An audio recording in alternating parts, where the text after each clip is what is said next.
Assalamualaikum warahmatullahi wabarakatuh. Kembali lagi di channel Berita Mistis. Untuk kisah kali ini ada sebuah cerita dari tulisannya Meira Shakila. Dan untuk kisah yang akan saya bawakan kali ini, sebuah kisah yang berjudul Ratri, wanita hamil yang tewas mengenaskan. Sebelum kita lanjut ke ceritanya, tekan dulu tombol like video ini dan jangan lupa tekan juga tombol subscribe channel ini. Nyalakan juga lonceng notifikasinya agar tidak ketinggalan cerita-cerita lainnya. Dan seperti apa untuk kisah kali ini? Langsung saja kita masuk ke ceritanya.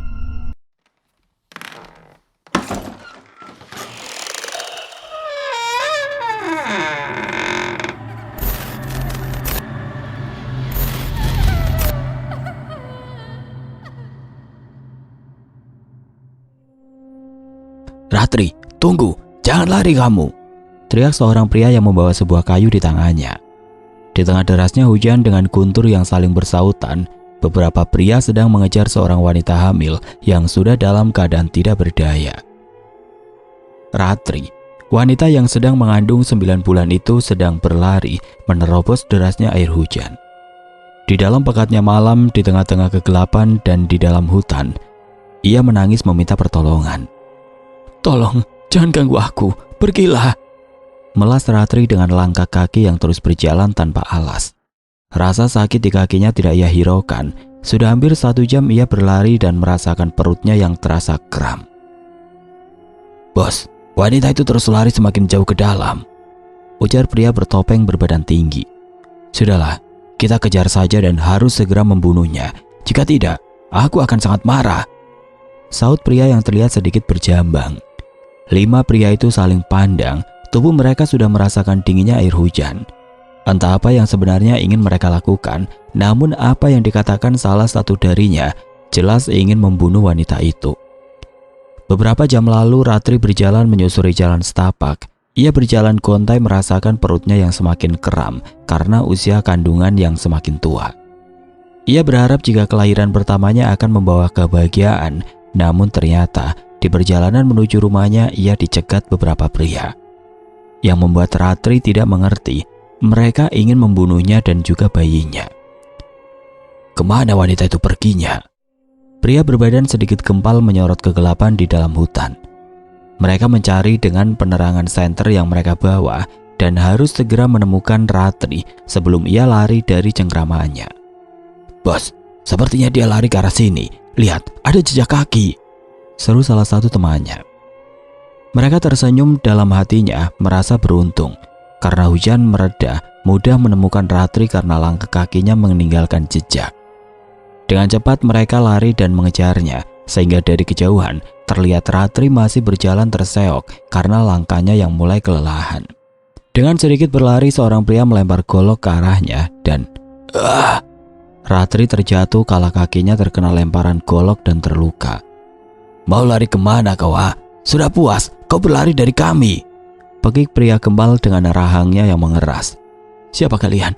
Kenapa kalian ingin membunuhku?" teriak Ratri dengan derayan air mata. "Kau tidak perlu tahu siapa kami. Yang harus kau tahu, kami ini menginginkan nyawamu." Ratri menggelengkan kepalanya.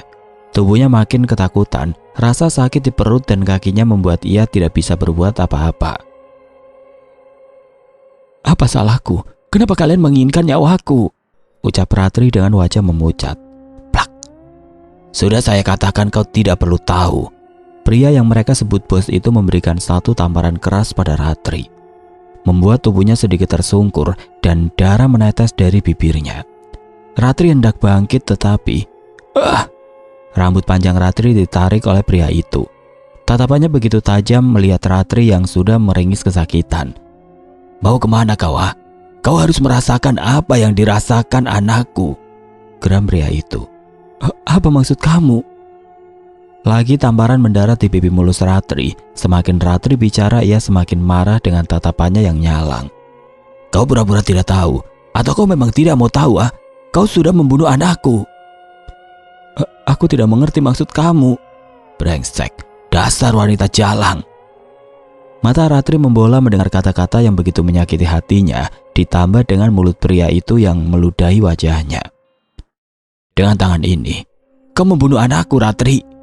Ratri menggeleng, ia sama sekali tidak mengerti dengan apa yang dikatakan pria di hadapannya.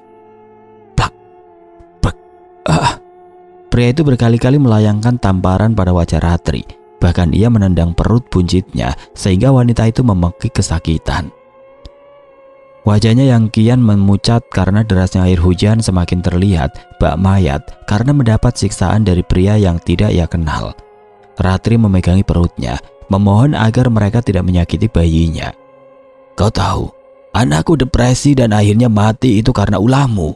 Hardiknya lagi seraya menjambak rambut Ratri. Satu tangannya memegangi dagu Ratri sambil menatap wajahnya.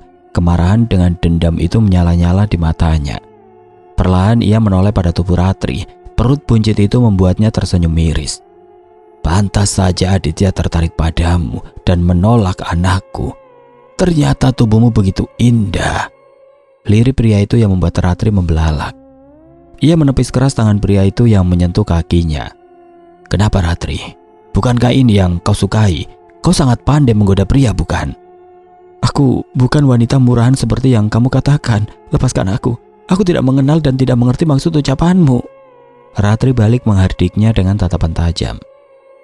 Ia yang sudah kedinginan dan hampir mati rasa semakin marah karena perbuatan pria di hadapannya. Jangan bicara bernada tinggi di hadapanku, kecam pria itu lagi. Lagi-lagi rambut Ratri ia jambak dan ditariknya dengan sangat kasar. Hati Ratri merasakan sakit karena ia tidak tahu salah apa yang ia lakukan.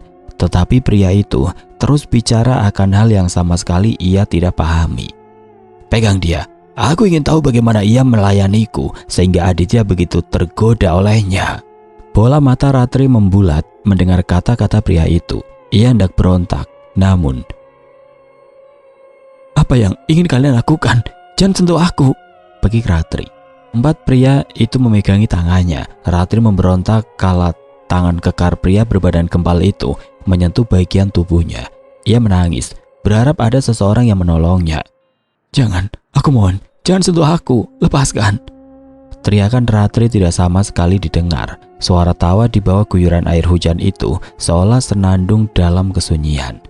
Perut buncitnya dielus-elus seraya memegangi kakinya. Kau yang membuat anakku mati, jadi kau harus menanggung akibatnya.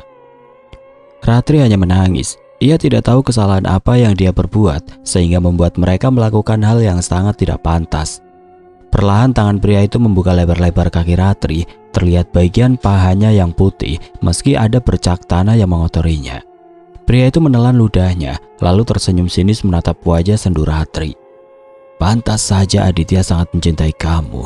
Ternyata tubuhmu ini sangatlah mulus, putih dan halus Ratri. Tidak, jangan sentuh aku. Jangan lakukan apapun. Aku mohon, jangan sakiti aku.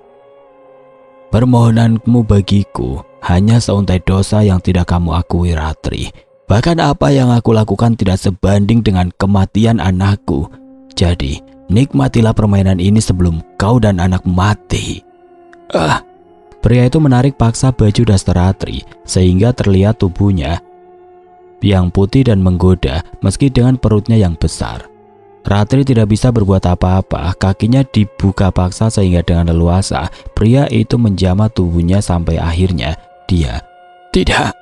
Ratri memekik kala pria itu berhasil merenggut mahkota yang ia jaga hanya untuk Aditya. Ia menangis, hatinya hancur, sesak, itu kian menelusup ke ulu hati. Malam ini adalah malam yang sangat menyakitkan baginya. Rintihan di tengah derasnya hujan serta rasa sakit yang tiada terkira membuat hati dan perasaannya hancur lebur. Sehingga kemarahan dan kebencian pada kelima pria tidak ia kenal itu tumbuh karena perbuatannya yang sudah membuatnya terlanjur hancur. Jo, kalian lakukanlah, cepat, kita habisi dia setelah ini, ujar pria itu setelah beranjak dari tubuh Ratri. Ia meminta keempat temannya untuk bergilir menuntaskan hasratnya. Tanpa iba dan rasian, mereka melakukan perintah pria itu.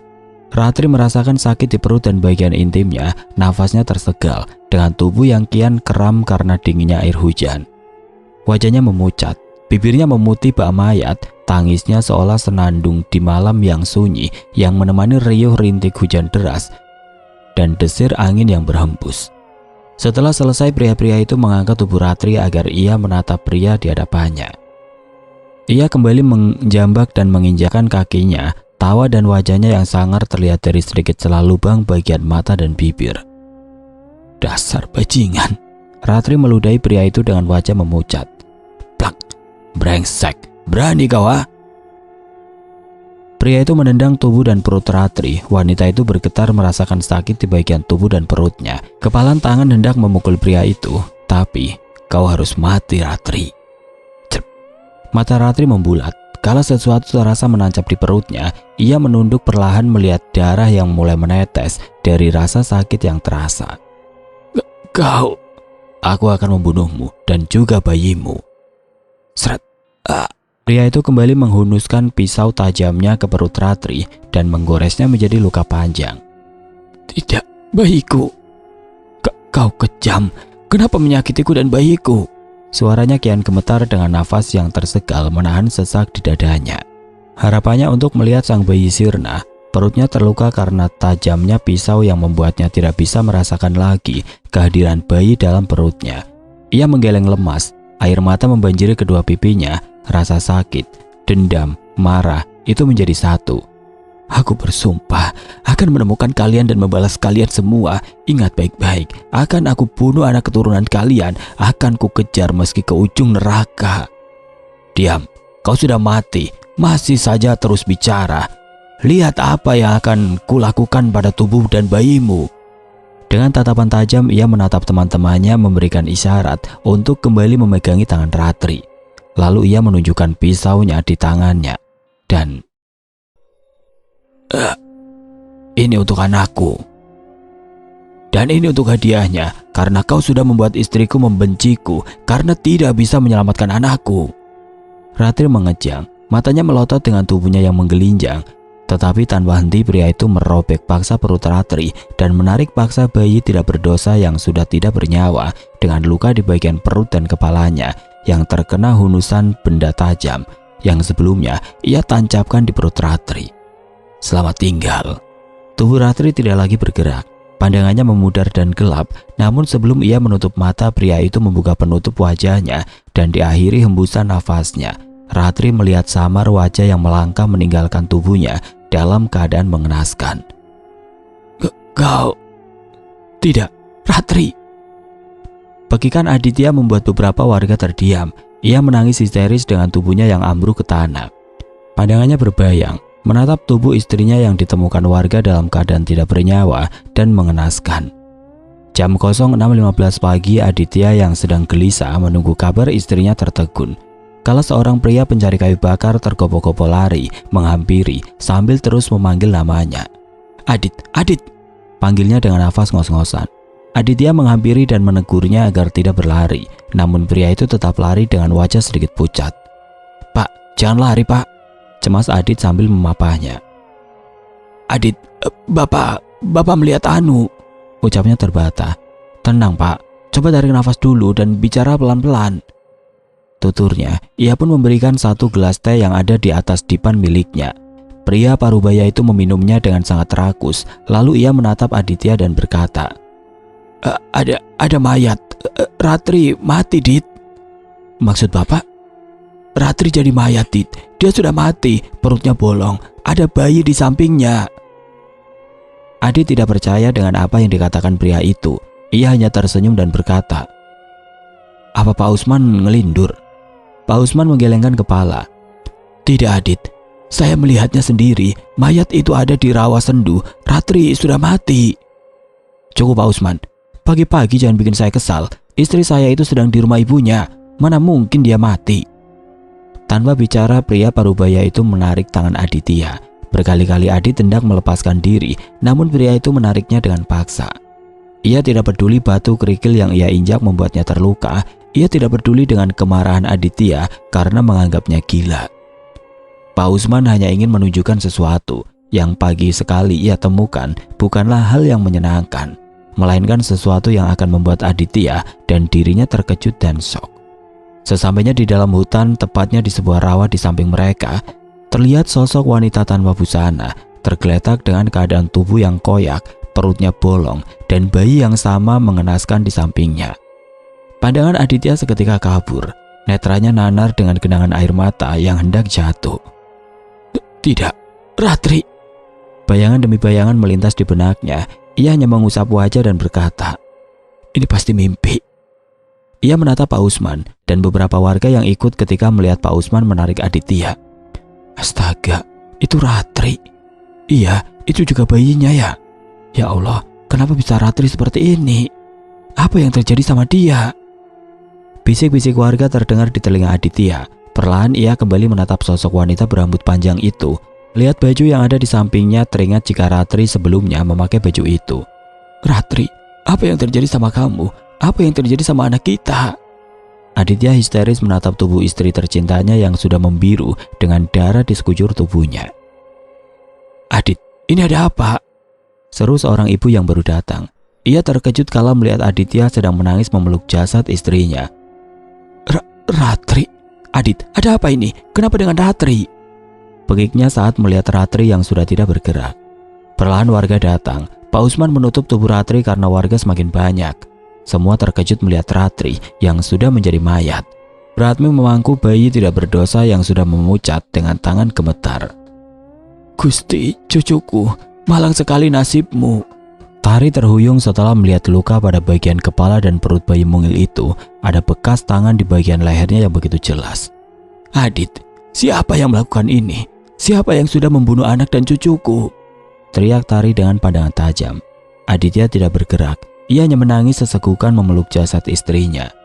Sabar Tari, jangan seperti ini. Nanti kita cari sama-sama pelakunya.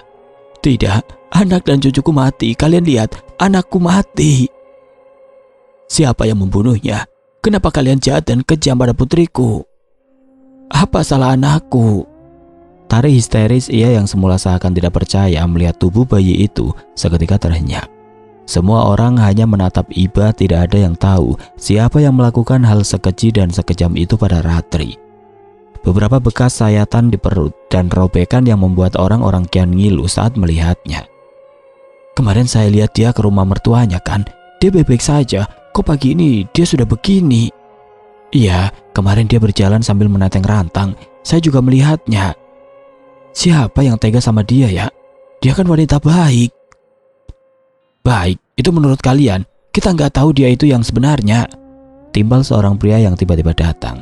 Ibu-ibu melihatnya dengan wajah tidak suka.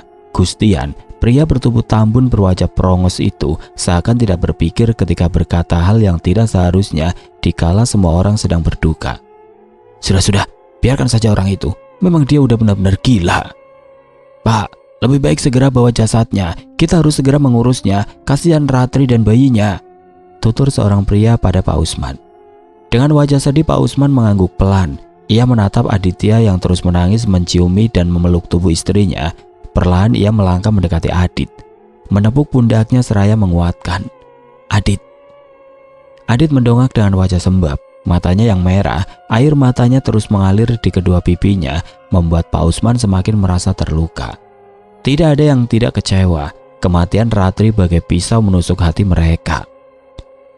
Karena yang mereka tahu Ratri wanita baik dan ramah, ia setiap hari membantu warga untuk menjemur cengkeh dan sore hari akan menemui Ratmini mertuanya.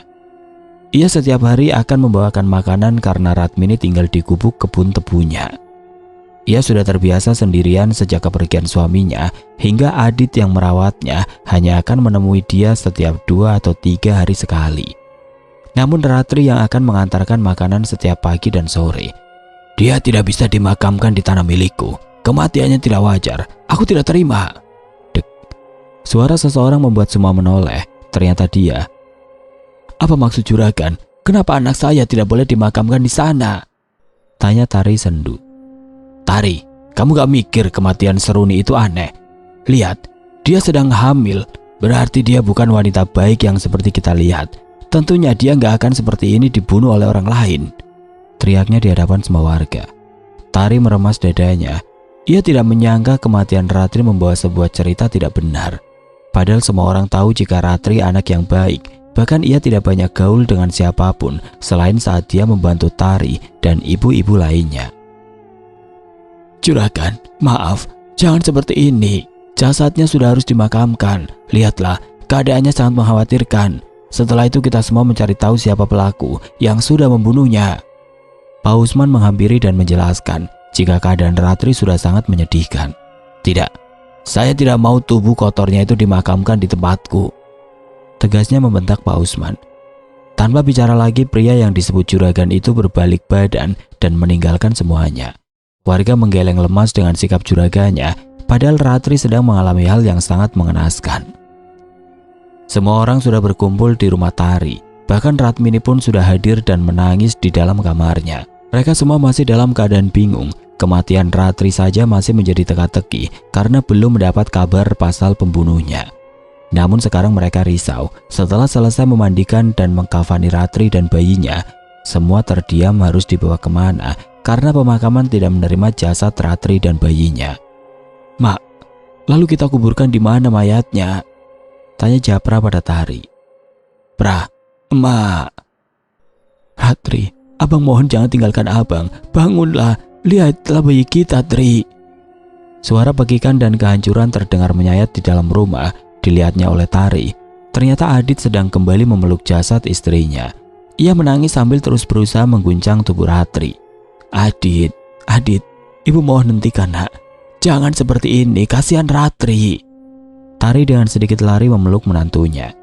Ia berusaha menguatkan menantu yang baginya putranya sendiri. Sejak kepergian suaminya, Tari hidup bersama Ratri.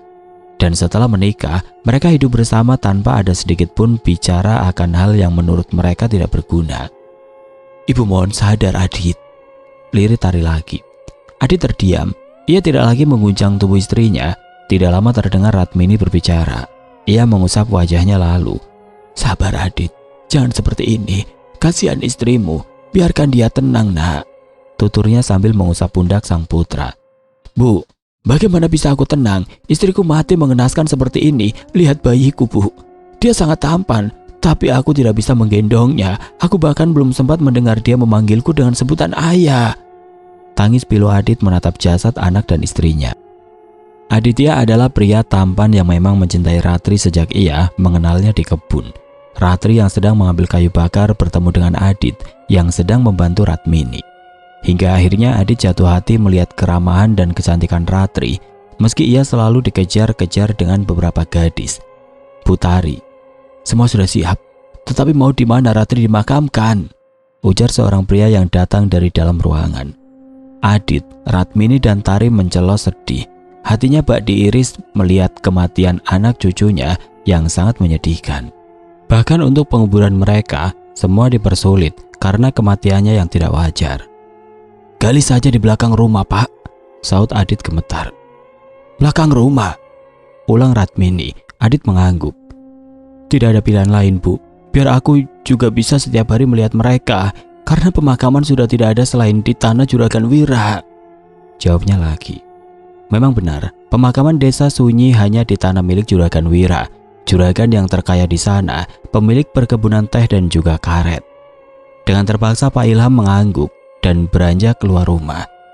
Ia bersama bapak-bapak lainnya menggali tanah di dekat sumur belakang rumahnya. Nah sekali nasib Ratri ya, Pak. Kemarin sore dia masih baik-baik saja. Pagi ini dia ditemukan sudah menjadi mayat. Iba Pak Ilham bercerita dengan yang lainnya. Iya, kira-kira siapa ya yang sudah tega membunuhnya? Padahal Ratri gadis baik dan istri yang baik. Keseharian dia juga jauh dari kata tidak pantas, saut Pak Dodo. Iya, mana keji sekali perbuatannya itu. Perutnya sampai robek sampai kemaluannya yang paling parah. Dengan kejam menarik paksa bayi dalam perutnya. Sudah, Pak, ngilu sekali saya mendengarnya. Bayangan tubuh Ratri masih menari di pelupuk mata saya.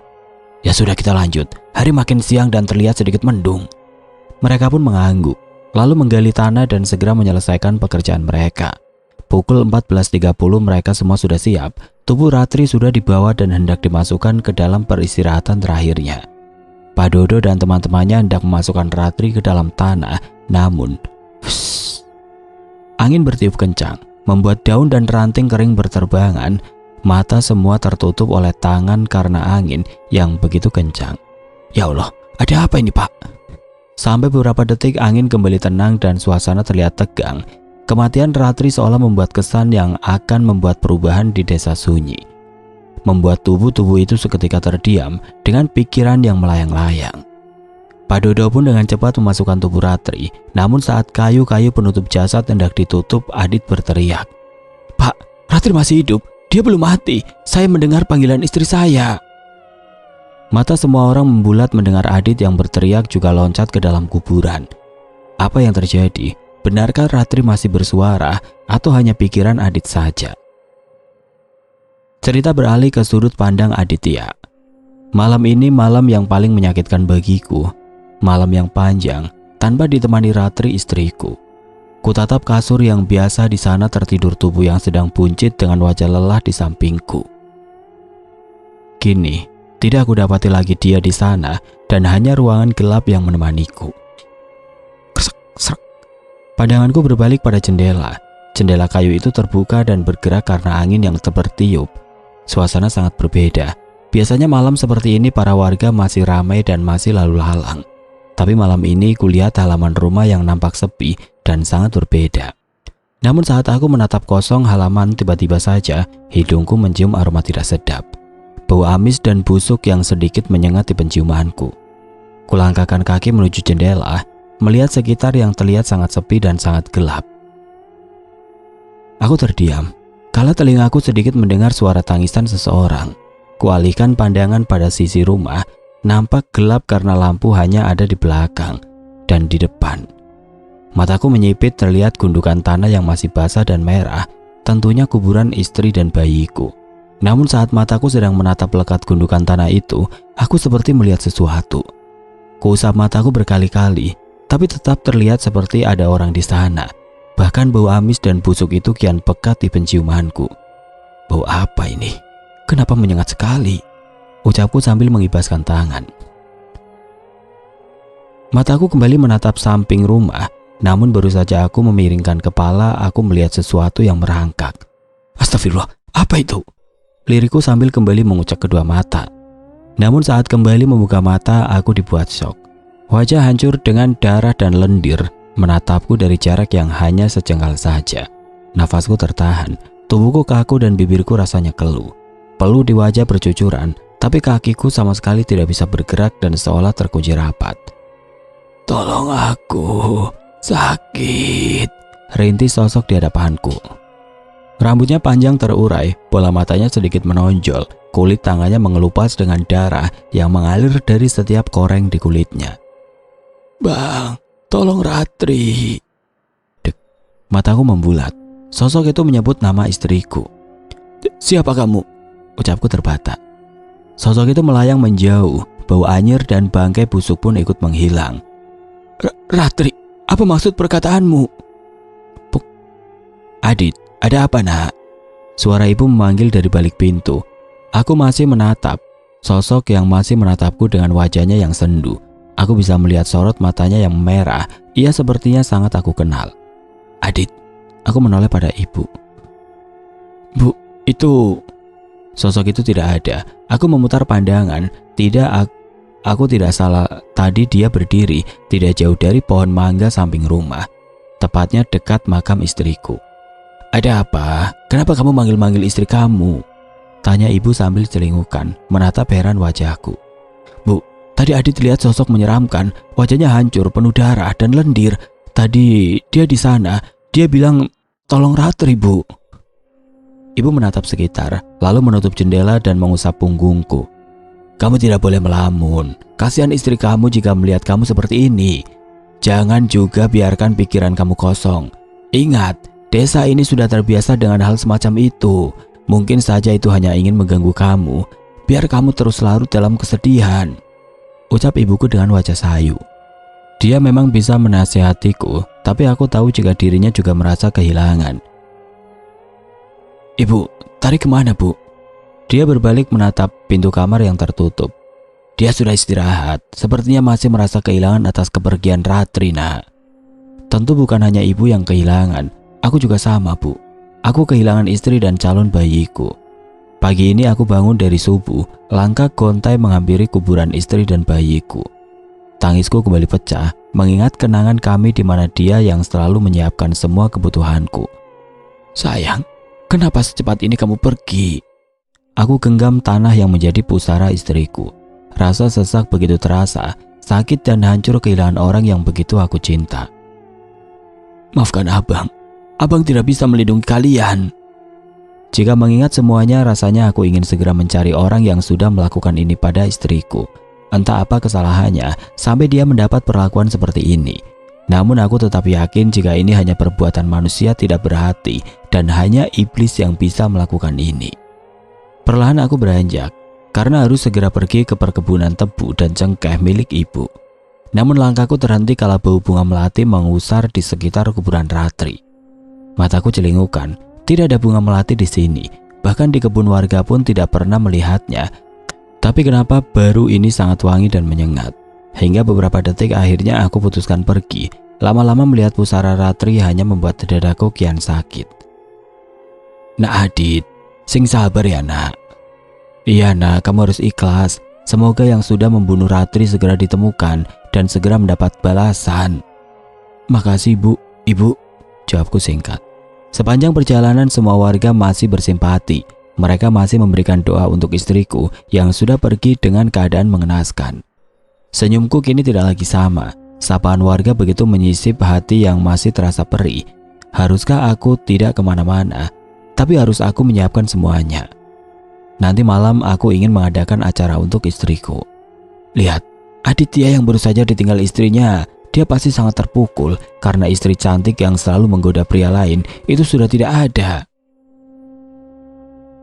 Dek, suara seseorang yang tidak jauh dari tempatku berjalan sedang bersorak sambil menunjuk wajahku.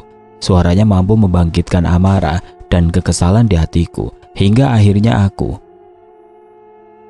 Pria bertubuh tambun berkepala botak itu tersenyum terbahak. Aroma tidak sedap menguar dari tubuh dan mulutnya. Ia sedang minum. Dasar pria tidak tahu diri. Katanya seorang penjaga keamanan, tetapi setiap hari kerjanya minum. Apa maksud ucapanmu? Berani kau bicara seperti itu di depanku, ah? Geramku sambil mendekatinya. Ia menatapku dengan sangat. Adit, gak usah pura-pura. Bukannya kau saja tergoda sama dia karena dia cantik, bahkan sampai tidak melihat Asi itu karena dia. Jawabnya sambil tersenyum sinis menatap satu temannya. Aku mendekatinya dan aku berikan satu pukulan tepat di wajahnya. Ia memekik karena terlihat cairan merah menetes dari hidungnya.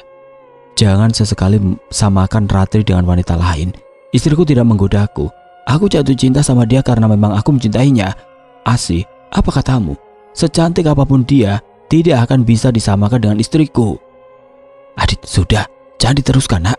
Sudah, biarkan saja. Tidak, Bu. Istriku baru saja meninggal, tapi dia sudah berani bicara macam-macam. Apa jangan-jangan kau pembunuhnya? Kecamku dengan pandangan tajam menatap Maniknya. Ia melotot lalu menggeleng. Tidak, aku tidak pernah membunuh Ratri, Adit. Bohong.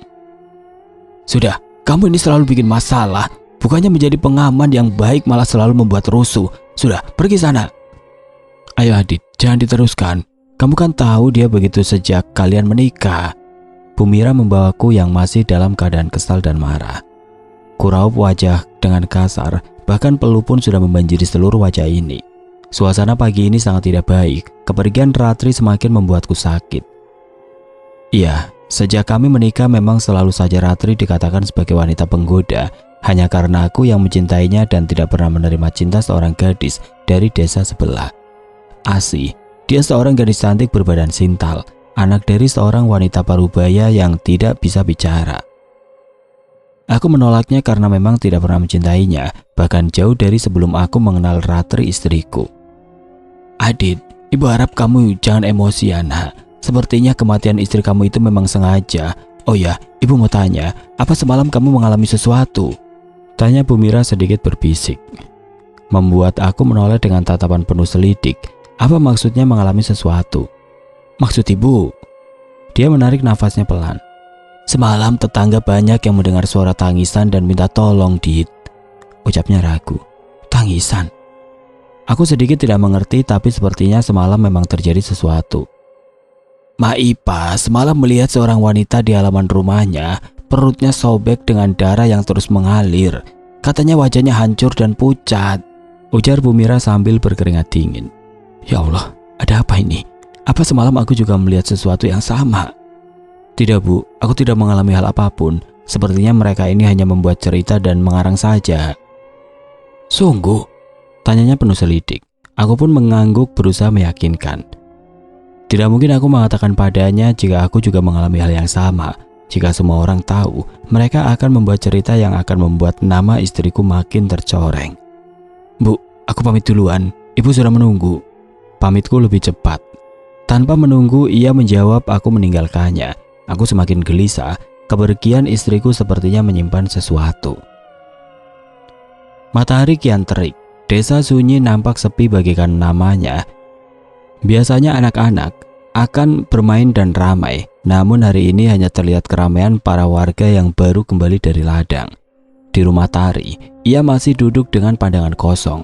Wajahnya masih sembab karena tidak henti-hentinya ia menangis. Angin bertiup menerpa wajahnya membuat rambut yang kian memutih itu sedikit bergerak dan menutup wajah. Sakit Bu, sakit. Dek. Tari mendengar suara bisikan di belakang telinganya. Bahkan ia merasakan hawa dingin itu meniup tengkuknya. Perlahan ia menyapu sekitar, namun tidak ada angin sama sekali, bahkan suasana pun sangat terang. Tetapi perasaannya begitu terasa hampa dan mencekam. Mereka membunuhku, Bu. Wajah Tari kian tegang, bisikan itu kembali terdengar di telinganya, namun lagi-lagi saat ia menoleh tidak ada siapa-siapa. Suara siapa itu? Kenapa aku seperti mendengar suara Ratri? Gumamnya sambil mengusap tengkuknya. Hingga Tari merasakan ada sesuatu yang terjadi. Ia pun lari ke dalam kamar dan duduk di sisi ranjang usangnya. Krak, krak. Tubuh Tari kembali menegang. Kala suara benda di belakang kamarnya seperti kembali mengganggu pikirannya. Peluh sebesar biji jagung sudah membasahi wajahnya.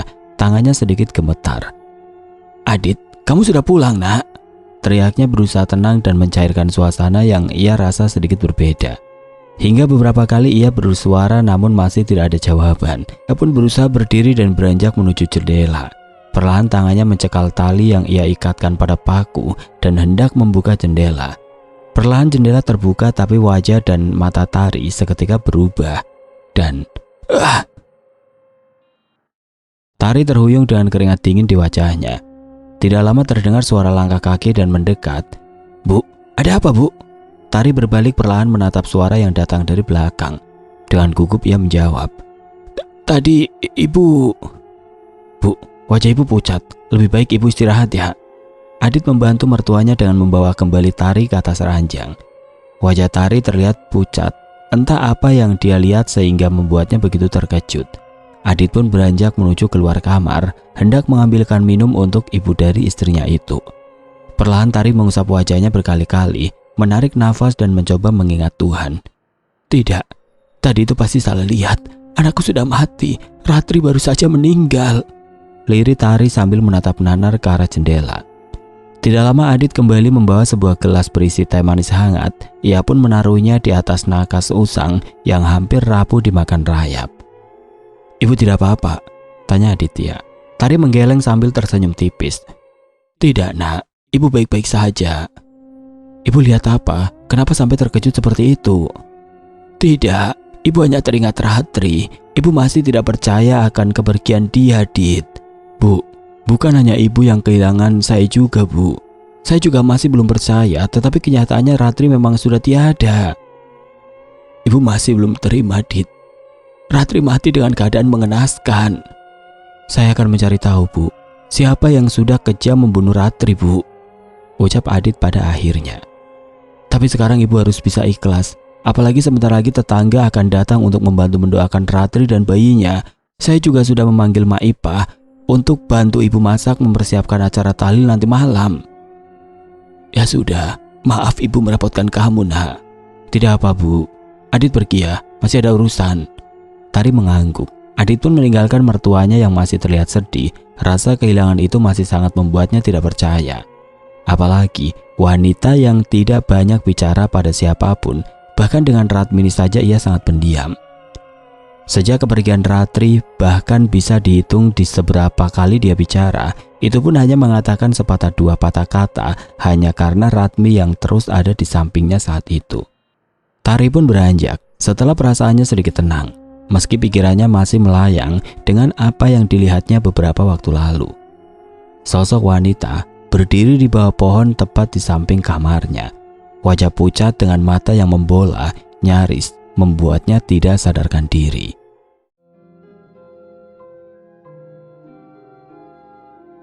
Oke teman-teman, sampai di sini dulu ceritanya. Nantikan kelanjutan kisah ini di video berikutnya. Agar tidak ketinggalan, klik tombol subscribe channel ini dan nyalakan lonceng notifikasinya. Wassalamualaikum warahmatullahi wabarakatuh.